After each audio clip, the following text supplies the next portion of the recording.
আসসালামু আলাইকুম এভরিওয়ান। আপনারা এর আগের ভিডিওতে দেখলেন যে বিক্রম আর আমি কলকাতা বেরিয়ে গেছি কাওয়াসাকি শোরুম গাড়ি বুকিং করার উদ্দেশ্যে। তো বিক্রম আর আমি রাস্তায় আস্তে আস্তে তিনবার বৃষ্টির জন্য আমাদেরকে থামতে হয়েছে, আসতে হয়েছে, দুদিনের কাছে রেনকোট ছিল না। তো আমরা 187 কিলোমিটার পথ অতিক্রম করে পৌঁছে গেছি আপনার ব্যারাকপুরের কাছে। এখান থেকে দাদা বৌদি হোটেল আর 30 কিলোমিটার। সেই জন্য আমরা দুজনে সিদ্ধান্ত নিলাম যে 7:30 শোরুম বন্ধ হয়ে যায়, আর যেয়ে লাভ নেই, 11 মিনিটে পৌঁছাতে পারবো না, খুব অত দূরের রাস্তা। তা দাদা বৌদি হোটেলে থেমে খাওয়া দাওয়া করে একটা রুম ভাড়া নিব, রেস্ট করে তারপরের দিন ফ্রেশ হয়ে আমরা চলে যাবো হচ্ছে কাওয়াসাকি শোরুমের উদ্দেশ্যে। এই ভাবনা চিন্তা করে আমরা পৌঁছে গেলাম হচ্ছে দাদা বৌদি হোটেলে, বিক্রম আর আমি।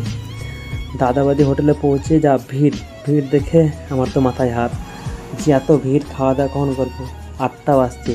তা এখানকার একটা স্টাফ মানে আমার মুখের দিকে তাকিয়ে জিজ্ঞেস করলো, কী হয়েছে বাবু তোমার? আমি বললাম যে 215 কিলোমিটার রাস্তা আমরা অতিক্রম করে এসেছি মুর্শিদাবাদ থেকে বিরিয়ানি খাওয়ার জন্য।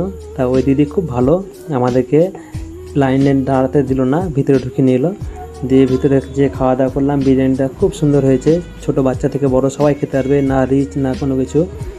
আপনারা যারা কলকাতা থেকে দেখছেন ভিডিওটা, তারা সবাই কমেন্টে বলবেন, বা যারা দাদা বৌদি বিরিয়ানি খেয়েছেন আমার কমেন্টে জানাবেন যে এখানকার খাবার দাবার কেমন, এখানকার ব্যবহার কেমন। তো আমাদের খুব পছন্দ এখানকার খাবার দাবার, খুব ভালো লেগেছে বিক্রমের আমার। তো দেখা হচ্ছে কালকে কাওয়াসাকি শোরুমে। Tata, bye bye.